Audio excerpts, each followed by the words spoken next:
all of us have done that. Good afternoon, everyone.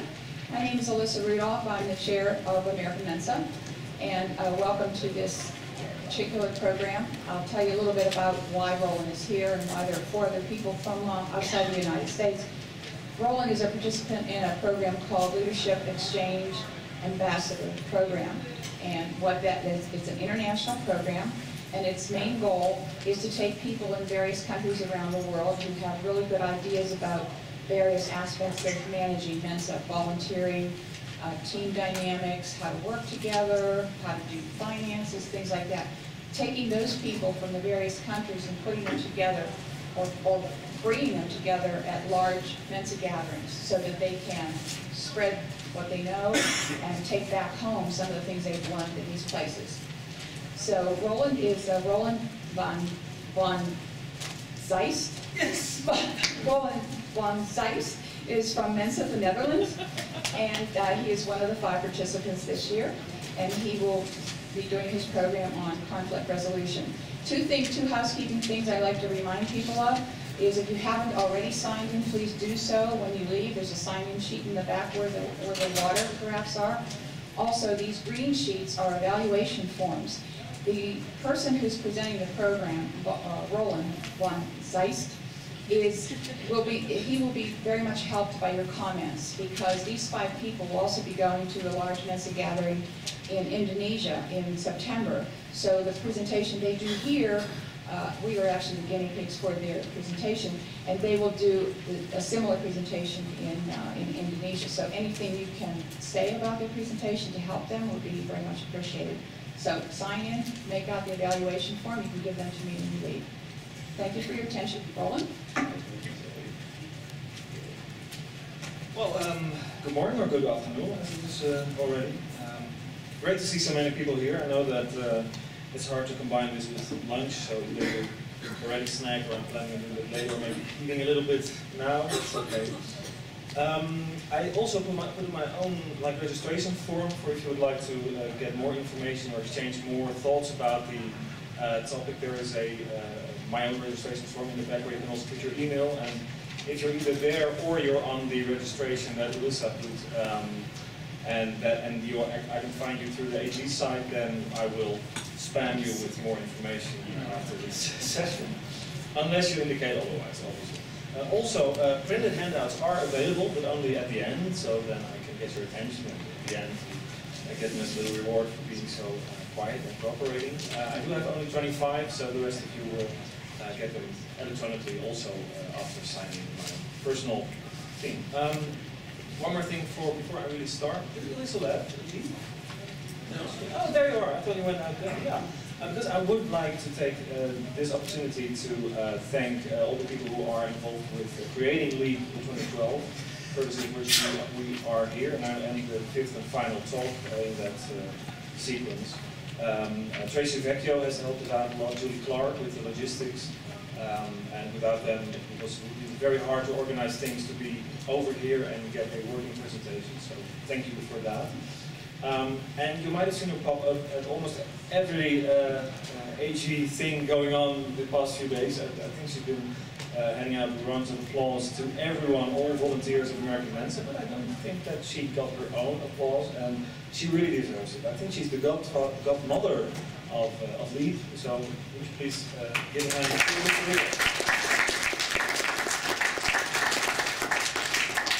All right, let's get started.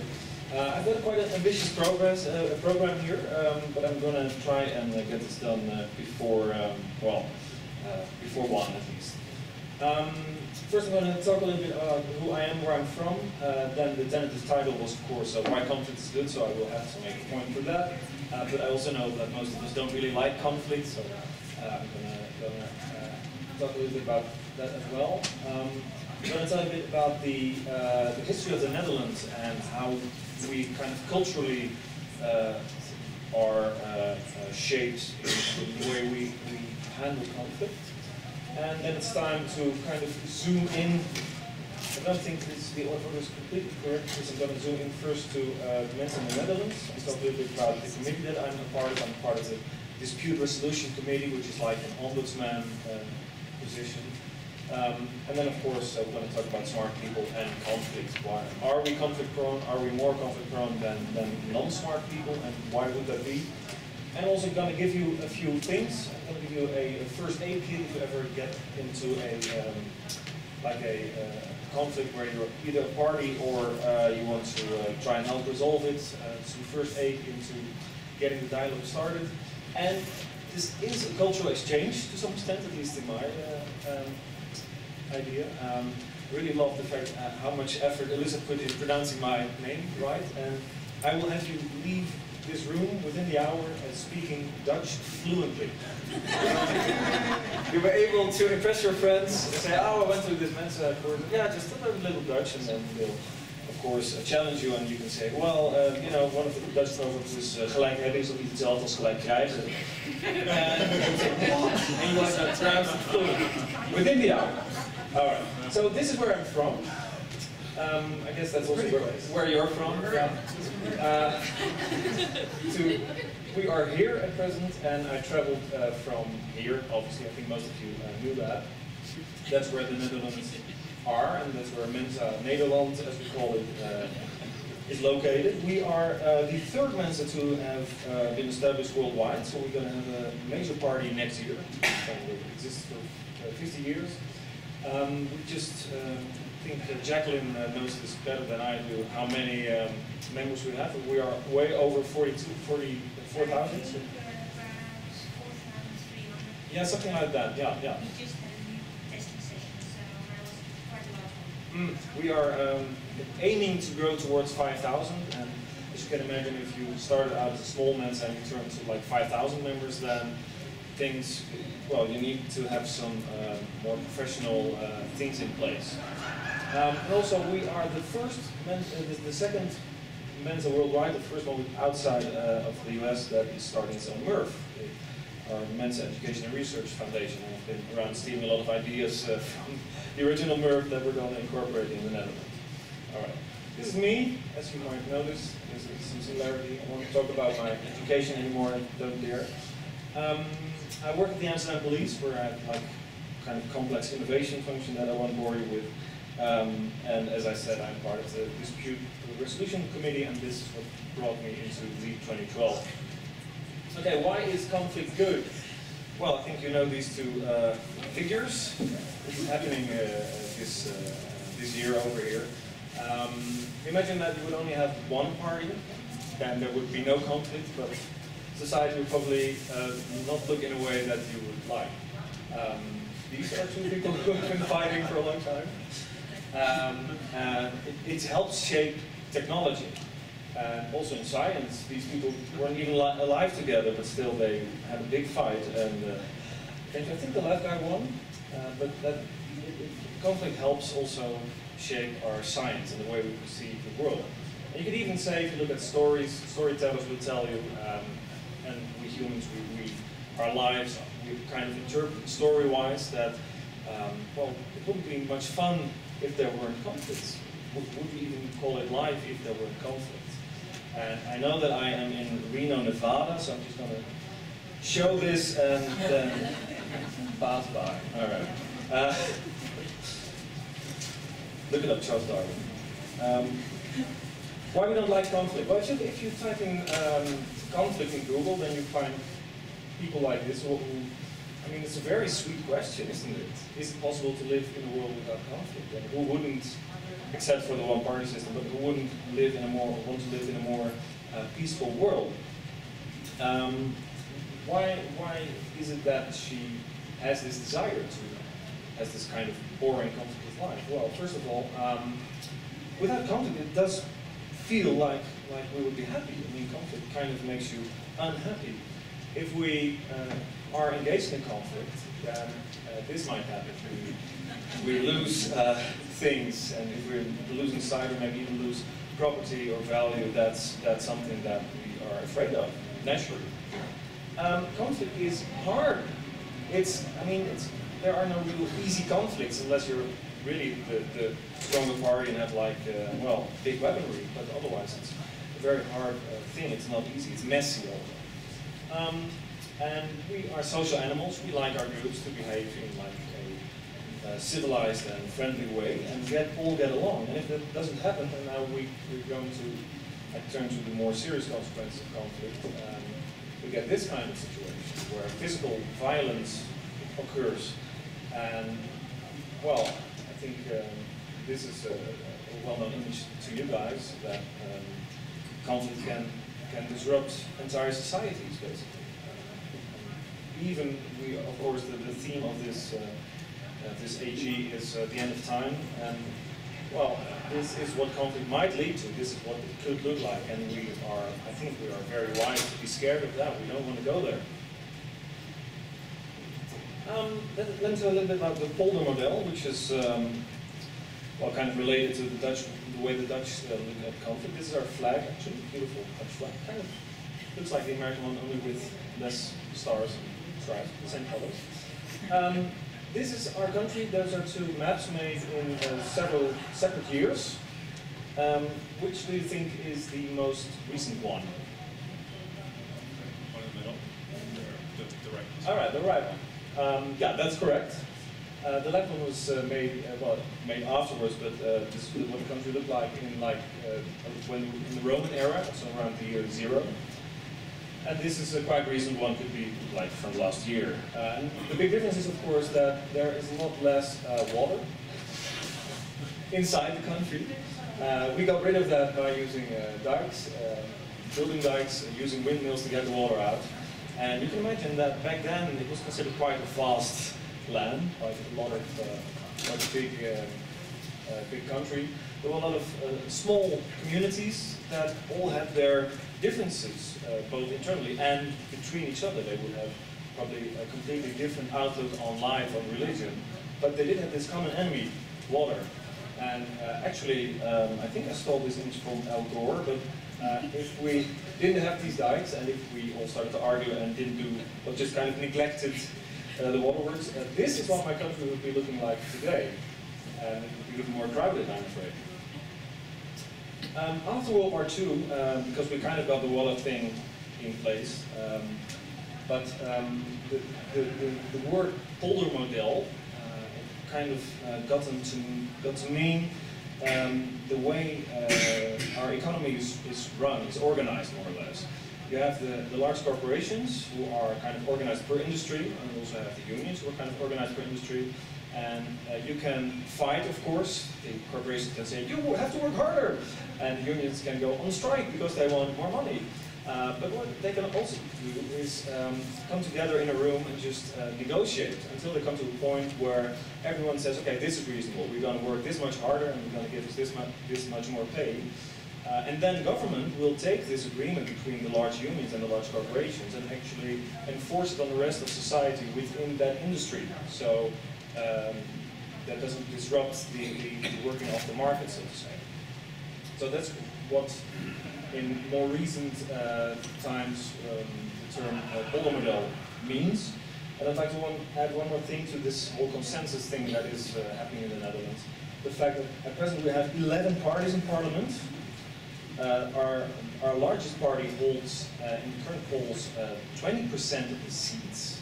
So you can imagine that you always get to build coalition governments, and you always have to negotiate a lot, and no one really gets what they want, but they'll get a little. Okay, quick question. Within your own Mensa, be it the American Mensa or one of the international Mensas, where would you turn if you found that you're caught up in a conflict and it was escalating? Depends on what's at stake. Sorry? Depends on what's at stake. It depends on what's at stake. That's a good point. Yeah. Yes, I'm just wondering about the context.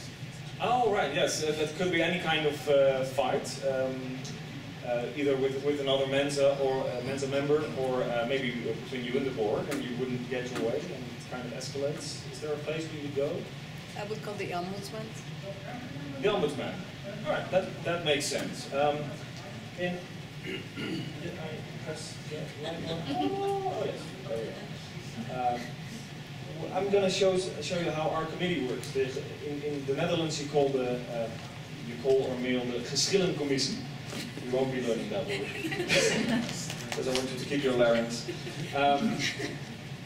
what happens, the way the Mensa in the Netherlands is organized like this. This is our, well, what you call probably our business meeting, the collective of members, and they convene each year and, for example, they choose the board, and the board answers to the members, which makes kind of sense.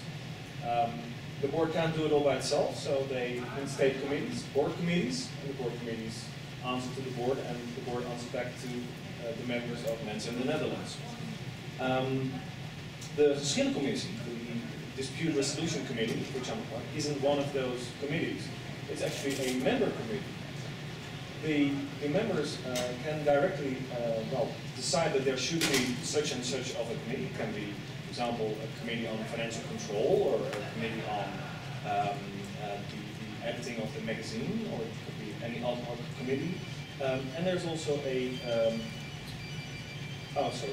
the Dispute Resolution Committee, which is like a fixed committee which always will exist. It is in our bylaws, but the individual members are elected, well, on an individual basis, and every other year, 1 or 2 of the members are replaced, if you get my drift.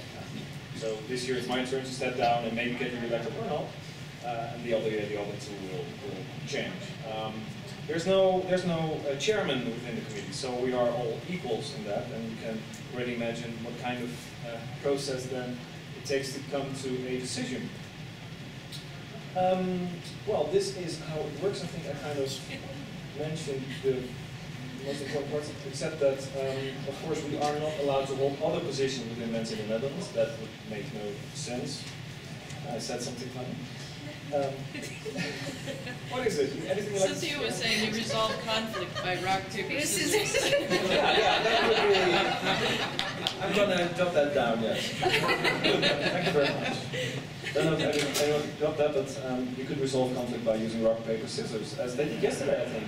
Yes. Were you in the competition? Mr. Mensa. Ah. All right. Well, let me show you a little bit about our procedure, because I don't think we have rock, paper, scissors in our procedure. But we do start with, and this is why I sometimes describe our committee as being a lazy committee, in that we try to avoid really going into the official procedure. We try to reconcile the parties, because someone will come to us and complain about another member or about the board, and we try to reconcile this before it really becomes a geschil, like an official procedure. Well, how do we do this? Well,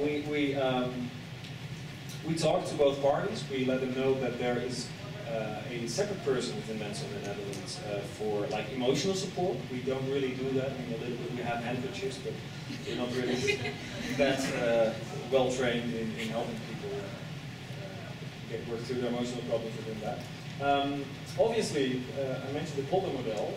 We try to search for common ground between these people, trying to see if we can fix the problem before we really have to go into court mode, you could say.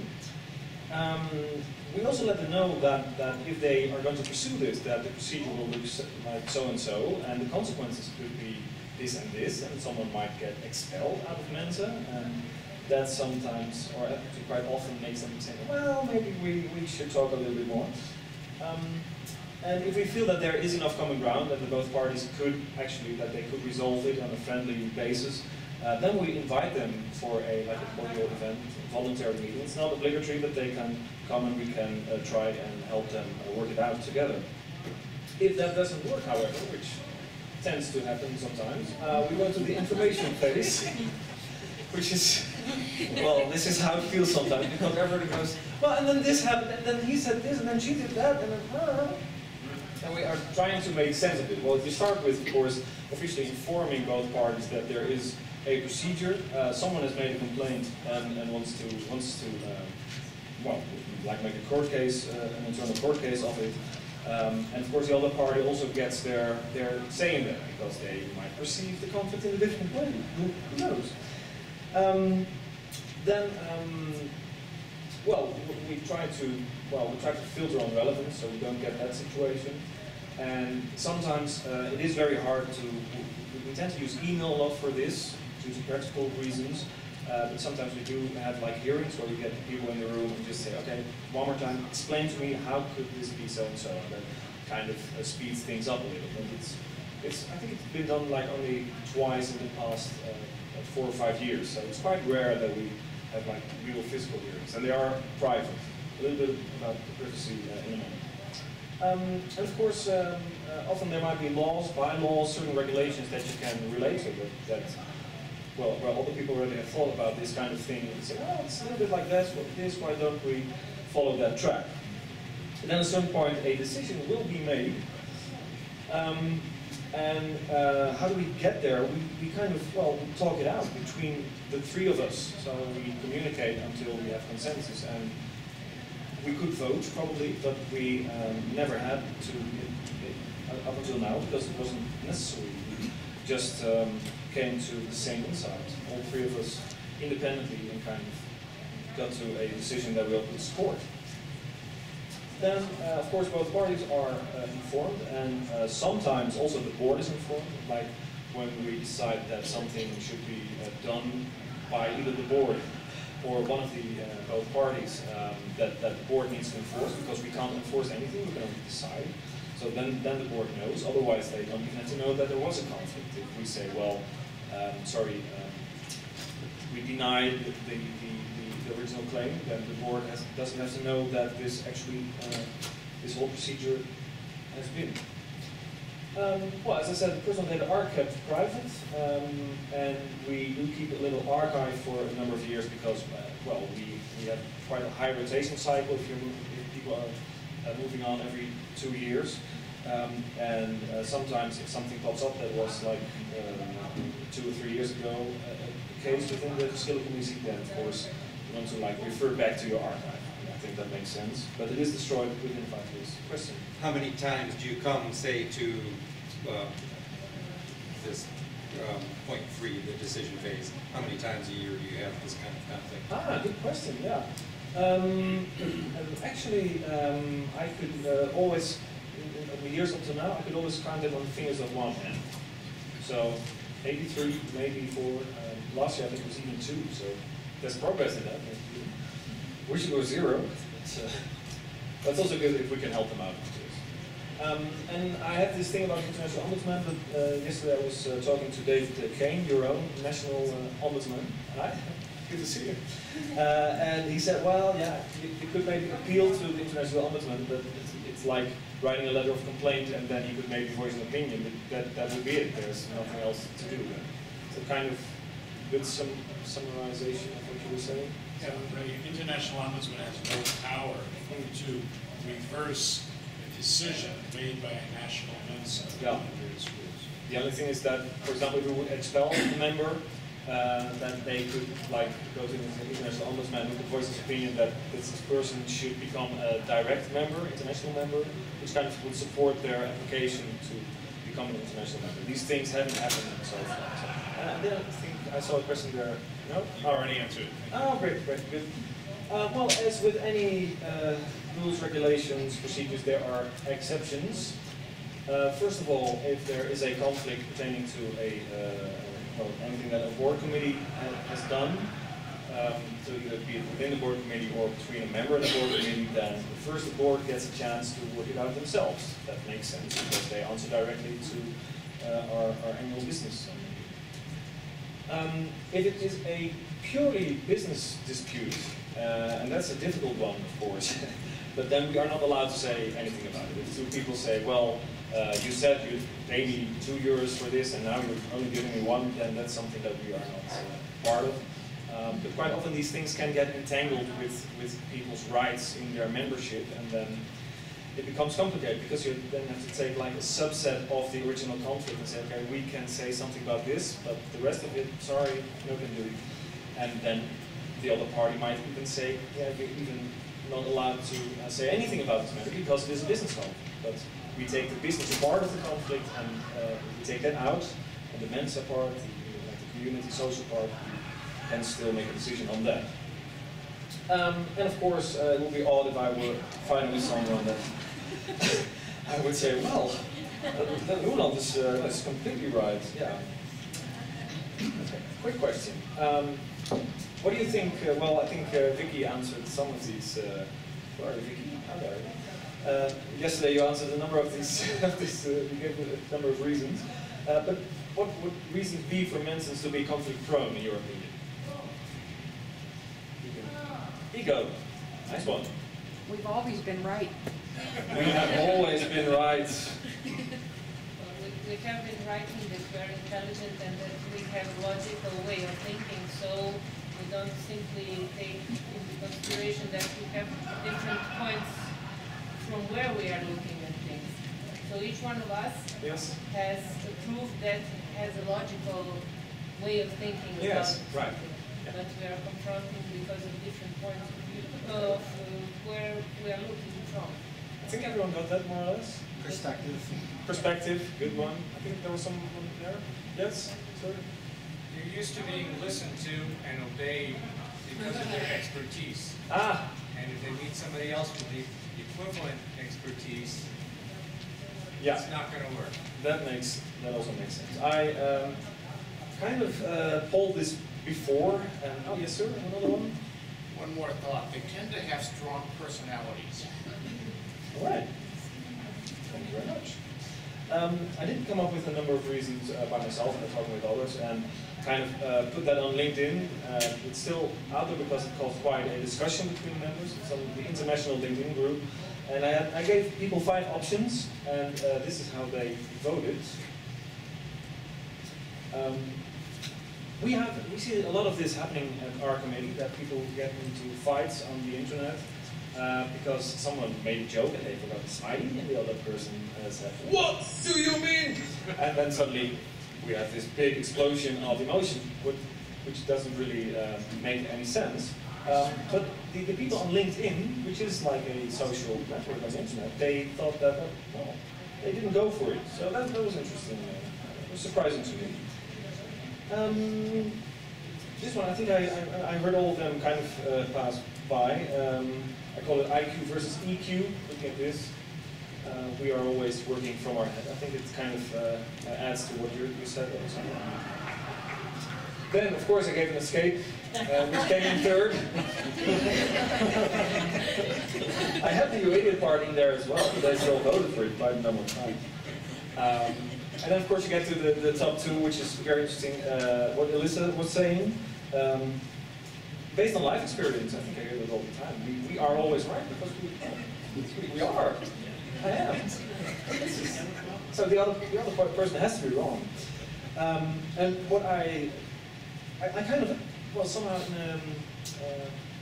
a crazy moment, I thought, well, this might be another reason. Let's add that, and it became the number 1 answer.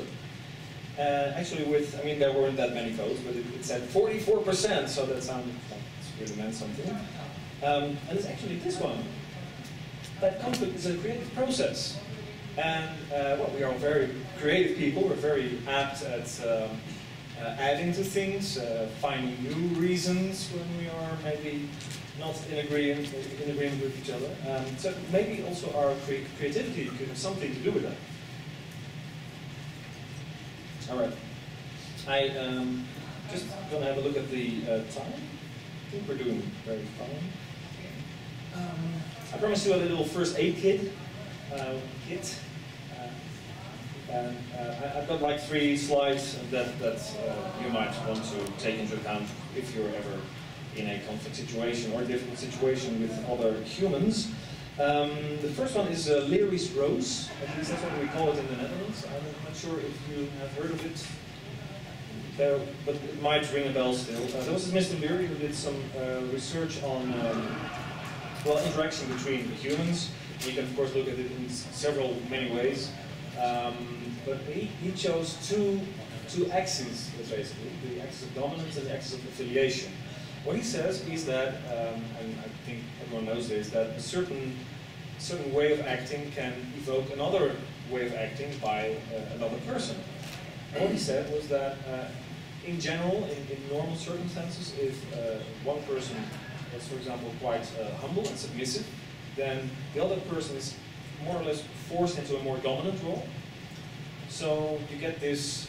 You kind of instantly have one person in the bottom segment and the other in the more dominant sector within human communications. There's the other axis, which is of affiliation, and they go left and right. And there it's not that one opposite invokes the other opposite, but actually that similar behavior invokes similar behavior. And that is, of course, if I suddenly were going to talk quite aggressively to you, then you wouldn't be very prone to go and say, oh, have a nice day. No. Oh, you're smiling now, but sorry about that. But I mean, that kind of makes you feel in a certain way that you don't want to respond friendly. Yes, exactly, you become defensive. So I was up here. Don't know how to use the laser. I was in the upper left corner, and I kind of immediately put you in the lower left corner, where you're kind of passively aggressively smiling at me there, which is good because we could also go physical. Well, what we want to, and of course, more importantly, if I'm friendly, then it tends to also evoke friendly behavior from the other person. Of course, there are a lot of exceptions to this, but in general, it tends to work, and especially when you want to go to what I call the sweet spot, where we are like cooperating, basically. We are in a friendly basis with each other. There is maybe some dominance, some submission going on. That is how humans interact, and that's not a problem. But no one is really completely down there, so there's not, one of the parties isn't completely doing what the other person says, because then they are not really doing that voluntarily, and on the other hand, none of both parties is dominating the relationship. So you kind of want to get there, and you can quite easily get there if you're somewhere in the left hemisphere, where of course conflicts tend to be. If you start out by being maybe a little helpful, maybe a little bit submissive, warm and friendly, then you can get someone to come to the right side, which is also the right side, and then maybe if needed you could kind of change your dominance in that. It is a model, it doesn't always work, but I had a colleague at work actually with whom I had a lot of fighting in the left hemisphere, and I actually found this and kind of applied it to it. And he's a very dominant person, but in our interaction he kind of is now in the right bottom corner. And our interactions are very, very fine and pleasant now. We are really able to cooperate, so it helped me at least. Another slide that I'd like to show is like the first steps when you are in a conflict or you're called into helping with the conflict. What do? And I would say this: first you unplug. So if it's like an internet conflict, you get these people off the internet and you put them in a room together. You get FaceTime with them, which is so important, as Alyssa always says. But it also means that, for example, if you have like a work conflict that you really can't get resolved, unplugging could mean get out of the situation. Go grab a beer. I mean, it's not rocket science actually. Okay. Maintain your neutrality. Try not to take sides too soon. And a very important thing, and we are not very good at that, I think, in Mensa, is listening. If you start listening, and especially if you add this mirroring to it, so you actually you don't let the other person try to imply that you got what they meant to say, but they actually hear you say that you got what they meant to say. That can really change things. It can change the situation. It can open doors. And of course, we're all humans. We're all entitled to our feelings. So even if you don't really agree with them, you can always try and get into their head, get into the situation, and affirm. Depending on their hot dogs. The hot dogs. Sorry, that's a difficult one. Especially if they're green, you can do that. And otherwise, you can just ask, or just verbally hug them. And when you're there, and you've got kind of a rapport with someone, you build a rapport, then you can ask the question. And the question is whatever is the real thing that you want to discuss with them. And if you ask it in a question form, then they can tell you what they really want to say. I hope this is not going too fast. Question? Yes? Yeah, a comment. A comment. I find showing that I understand the other person to be very valuable. Yeah. When you talk about body language theory, there are clear boundary conditions beyond which it will offend. Right. And even seeming to parrot what the other person says and not have the best results. Yes, yes. Okay, yeah, I'm a bit of an eclectic, so I kind of just take associations, and I didn't really mean that you have to really mirror their non-verbal, maybe a little bit, but I mean, I don't use that as a tool. I just meant like mentally here. Hope that clarifies things. Anyone else? Okay, and I want to tell you a little bit about cognitive dissonance. I think I heard there was this wonderful session on critical thinking the other day, where similar things were mentioned. I don't know if you have heard of this word, this term, does it ring a bell? Okay. Maybe I could skip it. No? Well, it actually means that it's very hard for people to maintain conflicting opinions on the same matter or the same person. And I looked it up this morning. It was actually from Leon Festinger. He invented it, he introduced this word. And I did remember when I saw the title, When Prophecy Fails, which is a very interesting book and also very, I think, relates to the theme of this AG, where about how hard it could be for a group of people who believe that the end of the world is coming, and I think they were to be picked up by aliens, and then the day passed, and then they could either, well, have done it all in vain, or maybe there was this other reason, so they hadn't, well, maybe prayed enough or something else. It's very interesting stuff to read, because they invented more and more odd reasons to still be right. Actually, as I said, I work with the Amsterdam police, and I was once hired as what they call a counter-thinker, which is an interesting position to hold.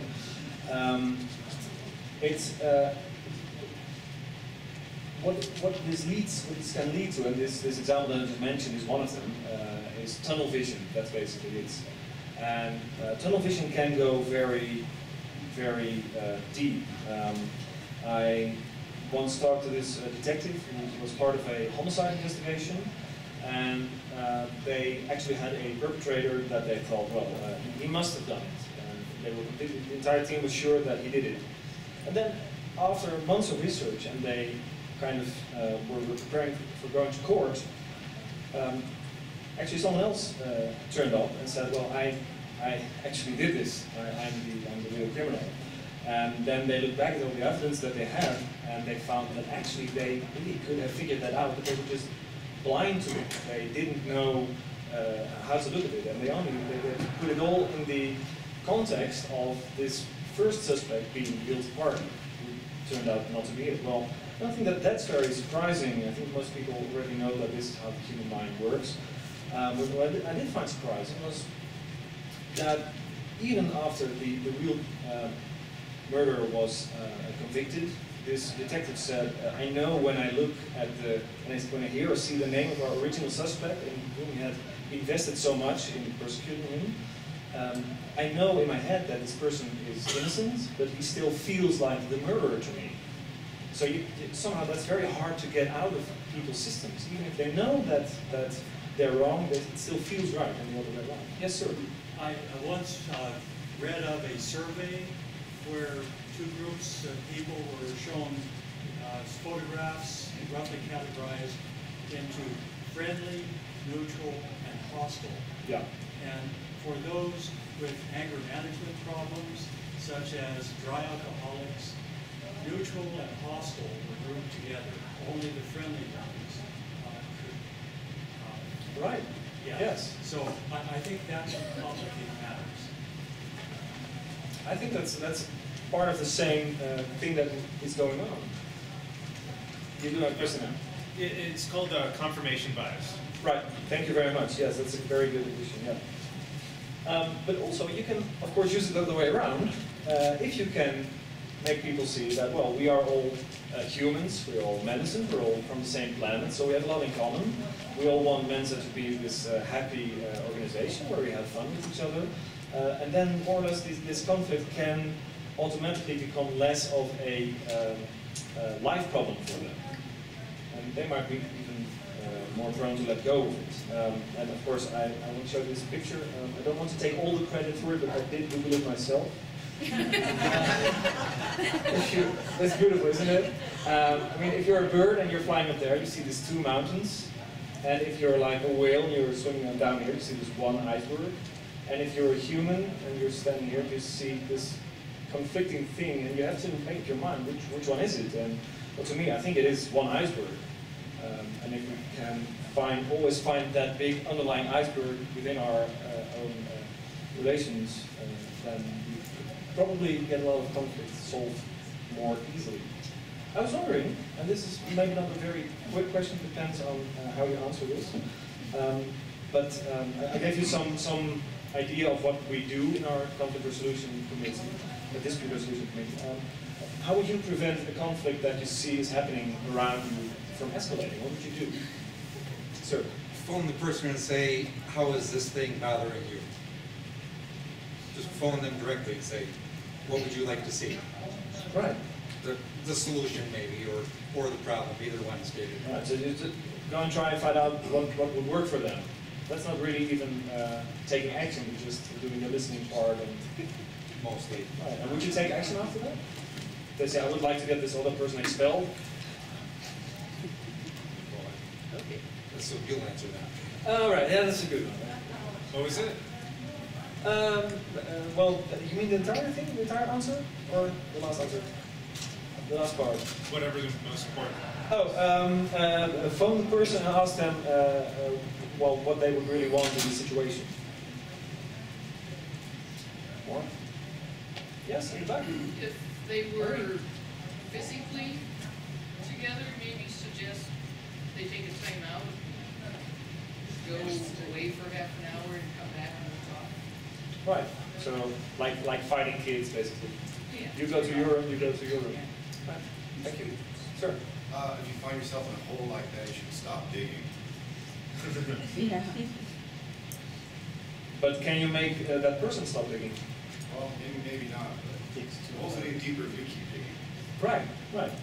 So, and you add, just stop the fight, cut it off. It takes two to fight. It takes two to fight. Yeah, that's a good one. Some more fingers? I think it's also over there. Bribery. Bribery, yes. that does work. That does work. Yes, sir. Start crying.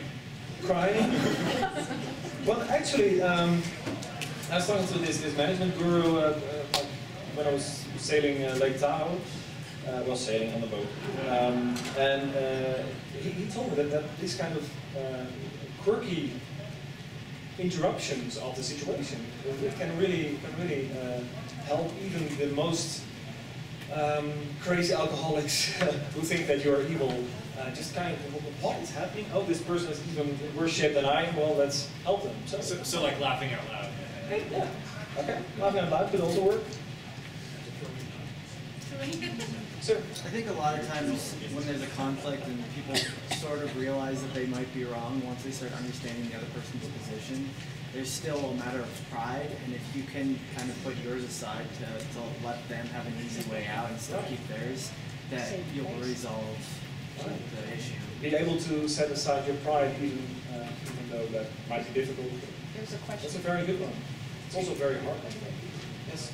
I think if you can validate that you disagree, but he has some points and you have some points, but how about let's change the subject at this point Right. and go in a different direction. Let's agree to disagree. And let's talk about something else. I always call it pouring coffee.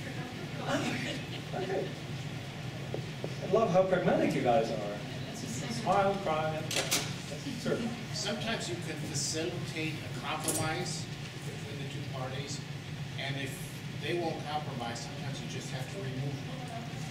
Take them out of the situation entirely. Take them outside, huh? All right. Thank you very much. As promised, and we are quite doing well on time. It is 1:45 for anyone who cares, and you can escape the room if you value your larynx. But we are going to do the crash course now. I'm going to teach you a little Dutch, and it's a proverb that what says being right doesn't mean that you get what you want, which is something to think about, I think, within Mensa, because we are always right, but still life in the world isn't really that fair. And it sounds a little bit like this. I'm gonna take a sip of water. And if you don't mind, I've been videotaped and streamed and whatever throughout this whole thing, and I'm gonna take you doing this. Okay, so. You don't need to teach this to everybody, yeah. Sorry? No, yes, you already know it. Oh, I'm fighting with my camera, of course. Question. Yeah, go ahead. Is Dutch in any way related to Deutsch? Well, the name would suggest it, and actually Dutch and German do have a lot in common. I'm really completely making a mess of this. Okay, no, I'm fine. I'm going to get the wrong date now. So we're taping this in 1899. No, yes, they are, it says so. No, that's correct. They're because the countries are of course very nearby. And actually, if you take like my hometown local dialect and you would speak that language, then it would be. My grandfather did that when he was a businessman, and he was actually able to communicate with businessmen up to Berlin when they were both speaking their own dialects. But I also have to say that Dutch and English have a lot of things in common. Like when you go and read medieval Dutch or English, it's basically almost the same. So that might be interesting. All right. It sounds like this. Gelijk hebben is nog niet hetzelfde als gelijk krijgen. And that's a lot of difficult stuff. I've been practicing for 37 years to get there. And you're all Mensa, so you'll probably get this within the minute. Okay. I'm going to use the verb rijgen that we're going to practice. And let's start with the hard R.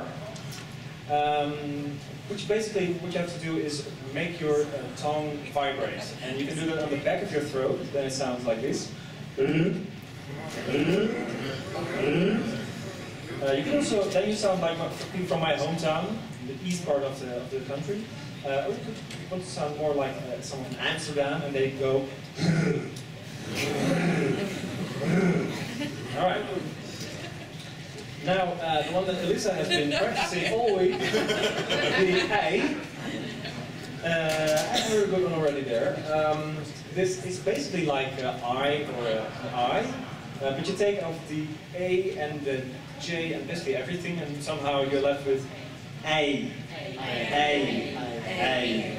Okay, let's combine these two. Then we get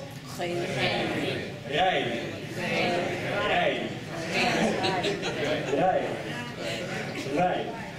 All right. That actually means bro. You know that word now. And also, ei has two separate meanings.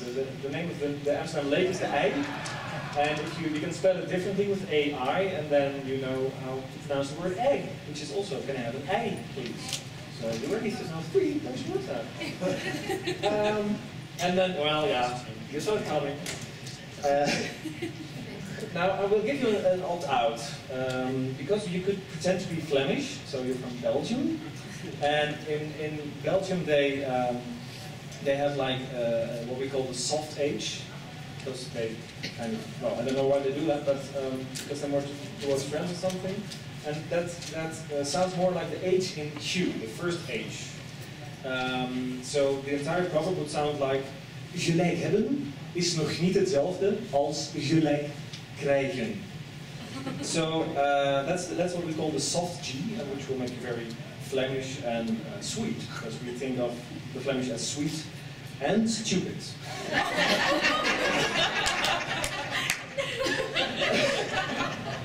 I didn't put that in the handout. And of course there is the hard Dutch G. And have you been to the Netherlands? Yeah. So you know what? Yeah, we have like this little, the little kiosks outside the road where you can get fresh fish, like herring. And the way we eat our herring is like so. We chop off the head. It's been chopped off in the store. So you just buy the raw herring, put some chopped up onions on it, and you go like this. You kind of scrape the meat off with your teeth. It's very good, and even the Japanese thinks it's disgusting the way we eat. But still, and sometimes, of course, sometimes with these, that happens with natural products, sometimes a little fish bone could get stuck in the back of your throat, and then you go. And that is the sound that you want to make. Try it. Very good. Yeah, I hear some good ones. All right. So, the entire verb rijgen will sound like. One more. Oh, I am very confident that you will be able to complete your course. I will do it once, and then you can do it. I think we'll do it 3 times. As many times as needed. Otherwise, you won't get your hand out. Dus gelijk hebben is nog niet hetzelfde als gelijk krijgen. I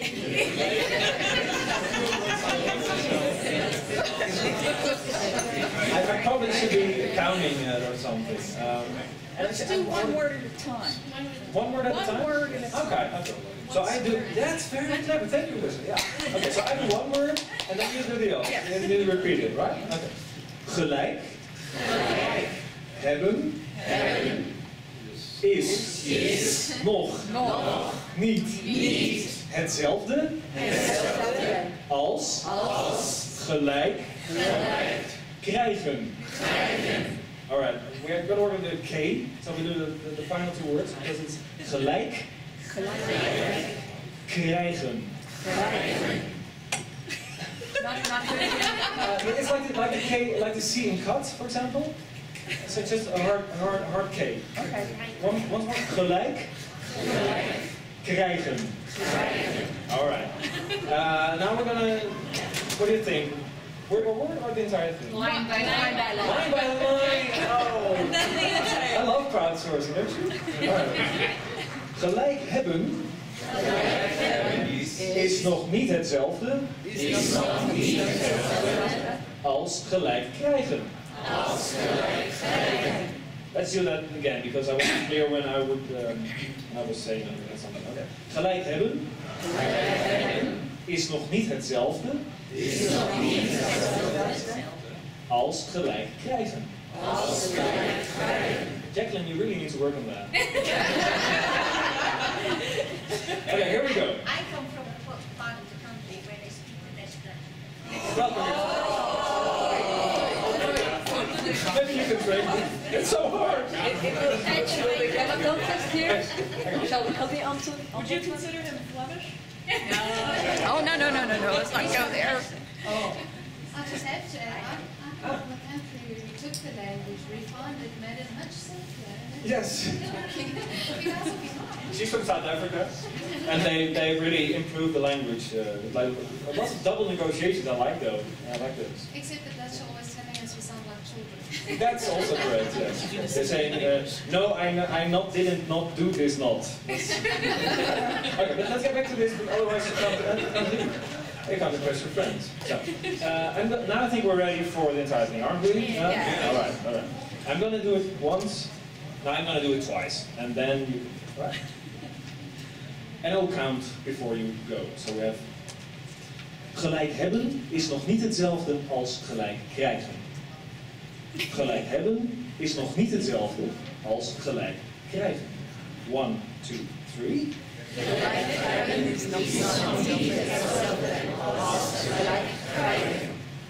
Congratulations! Thank you so much. Sir, there are questions, obviously. Yes. I have an American phrase for you. Thank you. It's from the Cowboys. If 3 people call you a horse, you should start looking for a saddle. Gonna add that? Yes, sir. Could you pronounce your last name for us? Oh yes, because now everyone can pronounce it. I know it. At least we can't pronounce my last name. Yay!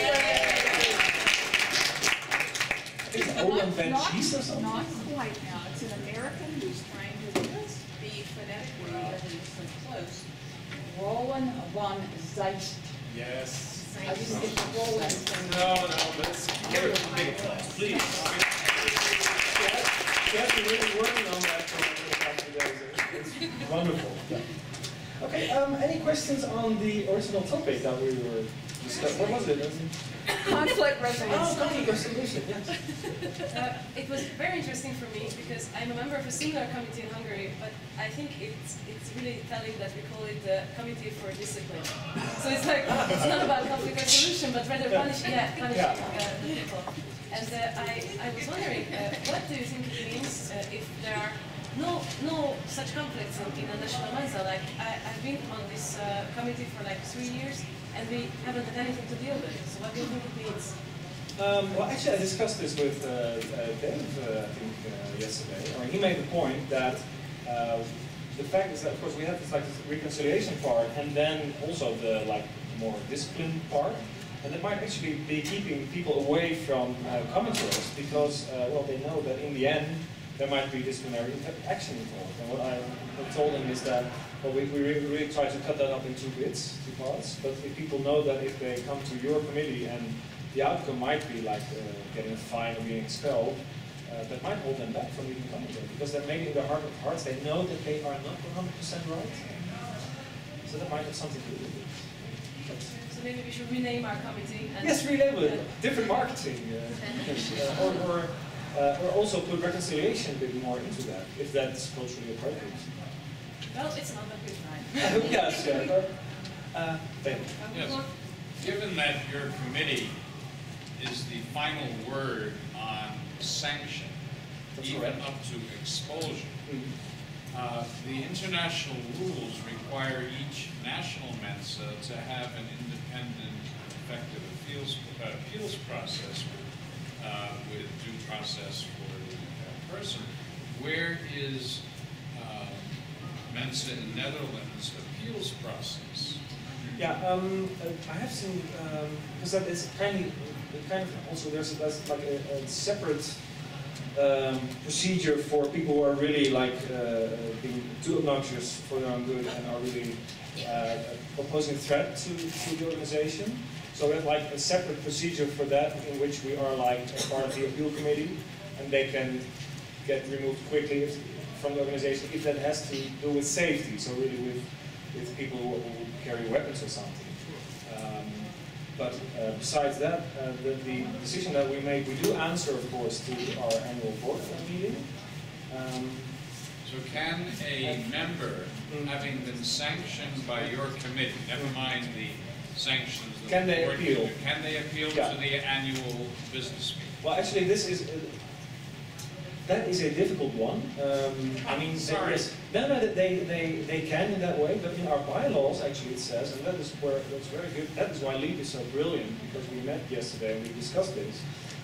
There might be something wrong with our bylaws, because it says in our bylaws that, well, as I showed that before, that you can go, if you don't like it, you could always appeal to the International Ombudsman. And then you said, well, no, that's rubbish. That's not possible, because he wouldn't have any jurisdiction over that. So we are going to look at that. So thank you very much. I'll answer this maybe next year. Will you come back and do this again? Yes, I'd love to. Yes, Alexandra. I was wondering whether there are conflicts where the parties do not come to you. Do you then possibly interfere or not? For example, we have people who are in conflict, but they don't approach the committee or the ombudsman or whatever, and still the conflict keeps on going. So do you maybe intervene somehow? We do, in general, give some advice to the annual business meeting. But if there is a conflict and someone is not coming to us, then we won't go out and get clients. What we do find is that sometimes one party, and some even was the board at a certain case, they just didn't show up. They just didn't agree to the procedure and said, well, we won't have any part of this. But then, of course, we do come to a decision, and they also have to follow that. And that's what they did, but they were part of the procedure by their own choice. And you can't force people to partake in that. Yes, ma'am? The words that you gave us, may we have a translation? Can you take that so I can write it? You mean this one? Yes, please. All right. You had it on Yeah, I had it translation, you mean this? Here, you mean this one? Yeah. This is the best way to translate it. Thank you. Yeah. Thank you. All right, you're welcome. Just waiting until you get that, and then I'll get the Twitter address up again, which is, of course, follow me. Did you get that? I'll let you know. Yes, sir. I'd like to add something to your first aid kit, is admit that you might be wrong. Good luck with that. Did everyone get that? Because it is a very good one, and it might be the hardest one. And actually, it does tend to be an icebreaker. Because you just showed that, well, I understand that I see the world in a certain Yeah, a little humility. Yeah, yeah, exactly. So you get into the lower hemisphere of the leery rose. Thank you very much. It's a good one, or how I do it. Yes? I thought some hands there. No? Well done. Okay. Then we're going to put the final slide up again. Thank you again. And there are handouts. Oh, final question. Another question. Did I understand properly that members of the committee are elected on national elections by the members directly? That's correct, yes. The members elect this committee, and it used to be the annual business meeting, but because our annual business meeting tends to run 5 to 6 hours, we kind of take out as much of unnecessary fluff out of there and became like a separate procedure in towards the end of the year. All right, that wraps it up then. I have got my handouts with it. If you want to discuss this further, please register on either Alyssa's list or mine. Before I let anybody leave, Oh. please sign in if you're already. Leave your email address for Roland if you want more information, and give me the green sheets. And thank you very much for joining us again. Thank you